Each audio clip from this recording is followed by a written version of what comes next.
Good evening, and before we dive into the main story, I wanted to quickly mention that over on Epoch TV, just earlier today, we published a phenomenal episode detailing how George Soros spent quite literally billions of dollars in order to infiltrate America's media, in order to defund the police, while at the same time to fund local insurgencies across the entire nation. It's a phenomenal episode that you can find over on Epoch TV. The link will be right there at the very top of the description box. And now let's dive into the main topic, which has to do with Ukraine. This right here is Ms. Avril Haines. She's the current director of national intelligence under the Biden administration. And several weeks ago, when she was testifying before a Senate hearing, well, Ms. Haines admitted that even though we are quite literally shipping billions of dollars worth of weaponry to Ukraine, the U.S. government actually lacks a clear picture of Ukraine's war strategy. Here's specifically what she said before Congress, again, just a few weeks ago. Quote, "It was very hard to tell how much additional aid Ukraine could absorb. We have, in fact, more insight probably on the Russian side than we do on the Ukrainian side." Now, the second part of her comment is quite revealing because she admitted that the national agencies of the U.S. actually know far more about Russia's military than we do about Ukraine's. And there are two major reasons for that reality. The first has to do with the focus of America's spy agencies. Because you see, on the one hand, it's a given that the U.S. intelligence community collects information about nearly every single country on the planet, which of course includes Ukraine. However, American spy agencies, despite the fact that they do have large budgets, well, they don't have unlimited bandwidth and they do not have unlimited resources, and so they have to prioritize. And so in general, the focus of their intel collection efforts are against governments which are seen as adversarial to the U.S., people like Russia, China, and Iran, rather than on currently friendly states like Ukraine. Furthermore, while Russia has been a top priority for American spies for the past 75 years, all the way going through the Cold War, when it comes to Ukraine, the U.S. has allegedly been working to help them build up their own intelligence services rather than spying on their government, which is a friendly thing to do, but then at the same time, it also leads to the Director of National Intelligence saying that we know more about Russia's military than we do about Ukraine's. Furthermore, the second point is that it appears that the Ukrainian government is not so, you can say, forthcoming with the details of their own military operations. Here's, for instance, how a recent New York Times report describes the current situation. Quote, "U.S. officials said the Ukrainian government gave them few classified briefings or details about their operational plans, and Ukrainian officials acknowledged that they did not tell the Americans everything. The result, former officials said, has been some blind spots." However, despite not having a clear picture of their overall war strategy, the U.S. government has been sending the Ukrainian government billions of dollars worth of military equipment. Now, of course, I'm not saying that it's necessarily wrong for them to be sending so much military aid to Ukraine. However, it does raise two big questions. For one, what is this money actually being spent on? And secondly, what will happen to all this military equipment once the Ukraine-Russia war is over? And these two questions are exacerbated further by the fact that the amount of money in question is relatively very large. For instance, take into consideration the fact that before the war, Ukraine's annual military budget was around $6 billion US. But after the war started in February of this year, Ukraine has received over $30 billion worth of military aid from countries around the world, which is equivalent to about 5 times of their annual budget. And if you look at this breakdown chart, which was made by Statistica, you'll see that the overwhelming majority of this aid came from us, from the U.S.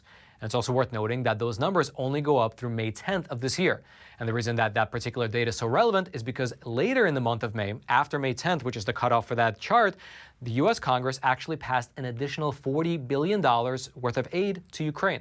Now, where is that money actually going to? Well, that's exactly the question that Senator Rand Paul had. Because you see, while Chuck Schumer and Mitch McConnell were pushing through the Ukraine aid package with lightning speed, well, Senator Rand Paul blocked their effort, and he demanded that an amendment be included in that bill so that a special investigator be assigned to oversee how this Ukrainian money was being spent. Here is specifically what Rand Paul said last month while he was blocking the swift passage of this bill. Quote, "My oath of office is the U.S. Constitution, not to any foreign nation, and no matter how sympathetic the cause. My oath of office is to the national security of the United States of America. We cannot save Ukraine by dooming the U.S. economy, because I think we should have an inspector general. We have one out there and overseeing Afghan waste. He's been very good at it. You don't have to wait for an appointment. He's got a team up and running. And I think that's what we should do." However, back then when he was airing his objections, well, Senator Rand Paul was met with swift opposition from Senate Majority Leader Chuck Schumer, who said this in response to Rand Paul, quote, "The package is ready to go. the vast majority of senators on both sides of the aisle want it. There's now only one thing holding us back. The junior senator from Kentucky, meaning Rand Paul, is preventing swift passage of Ukraine aid because he wants to add, at the last minute, his own changes directly into the bill. His change is strongly opposed by many members of both parties. And indeed, Senator Rand Paul's objection did not affect any change, as the bill was signed into law shortly afterward without the amendment he suggested. Now, this $40 billion aid package, it includes approximately $20 billion in new military supplies, as well as another approximately $20 billion in humanitarian, economic, and other types of aid to Ukraine. With the bulk of this money, it's worth mentioning, being divvied out at the discretion of the U.S. president, meaning that at the end of the day, it's Joe Biden himself who decides what military aid is sent to Ukraine. Then, besides this American aid package, about 3 days ago, on June the 15th, one of President Zelensky's advisors, he sent a message to the group of European defense ministers that are currently meeting in Brussels with a further list of military equipment that he would like to see delivered over to Ukraine. Here's specifically what this military advisor in Ukraine wrote to the General Council of Military Advisors across Europe. Quote, "Being straightforward, to end the war, we need heavy weapons parity. This includes 1,000 howitzers with a caliber of 155 millimeters, 300 multiple launch rocket systems, 500 tanks, 2,000 armored vehicles, and 1,000 drones." Now, of course, this latest request came at a moment when Ukrainian forces are on the brink of total defeat in the Luhansk province, which is in the east part of the country.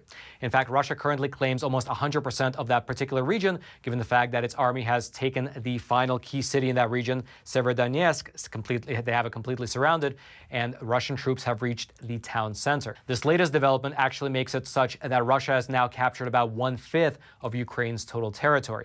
And it was amidst this new development that the White House announced that they are rolling out another weapons transfer over to Kyiv. Here's what a report from Reuters said, quote, "The White House is expected as soon as Wednesday to announce around $1 billion worth of new weapons aid for Ukraine, including anti-ship rocket systems, artillery rockets, and rounds for howitzers," people familiar with the package said. And then furthermore, besides this $1 billion transfer, the Biden administration is also set to send off an additional $650 million in weapons as well as additional equipment for Ukraine, including the following: vehicle-mounted Harpoon anti-ship missiles, secure radio-related equipment, thermal night vision optics, as well as $160 million earmarked for training. Which is, again, all well and good to help the Ukrainians fight for their survival, but a question remains. What will happen to all this equipment after the war ends?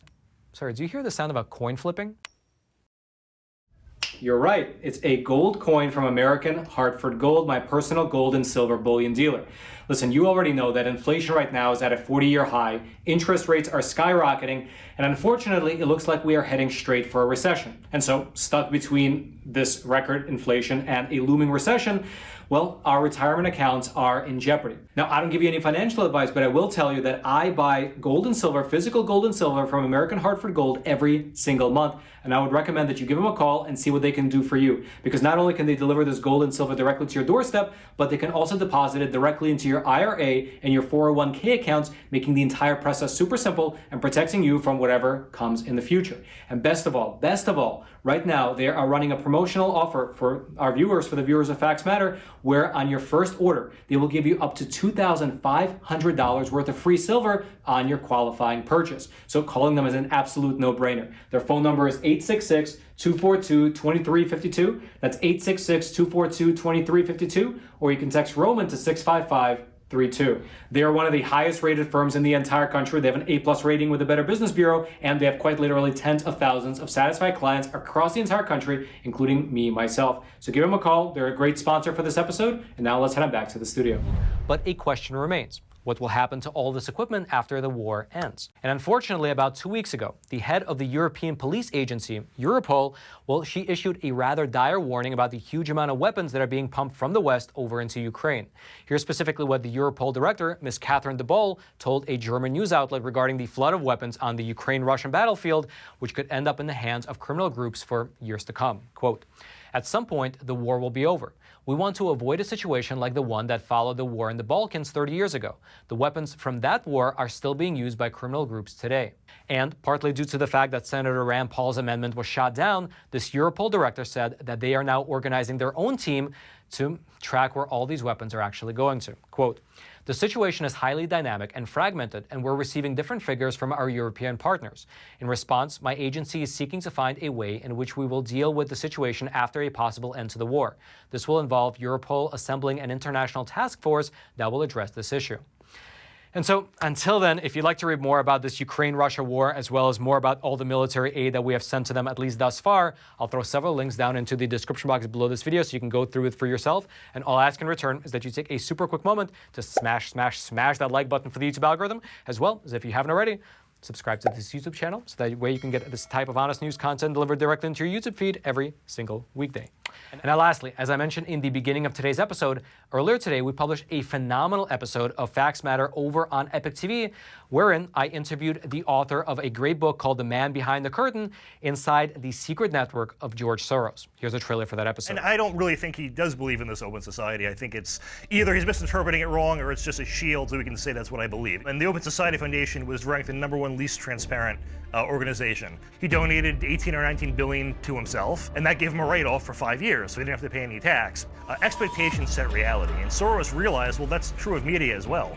If you tell people what to expect, they're going to reinterpret reality in that effect. When you're in a DA race and there's a couple $100,000 spent in each person normally, and then you drop 1 or 2 million, it actually does. You actually can buy an election that way. A very common theme of these activists is they view criminals as the real victims. You'll see this like on a social media post. Someone's robbing a Chanel store, and some liberals going, "Well, they might be feeding their family." And I'm going, with that? Well, a lot of what he was pushing, and is obviously COVID helped a lot, was the whole vote by mail initiatives. Obviously, he made it way more susceptible to fraud. But even if you weren't planning a fraud, it is just intuitive that it would give liberals a boost. I'm Matt Palumbo, and the researcher and author of the new book, The Man Behind the Curtain. If you'd like to watch that episode in its glorious entirety, you can do so over on Epoch TV. The link will be right there at the very top of the description box. And then until next time, I'm your host, Roman from the Epoch Times. Stay informed, and most importantly, stay free.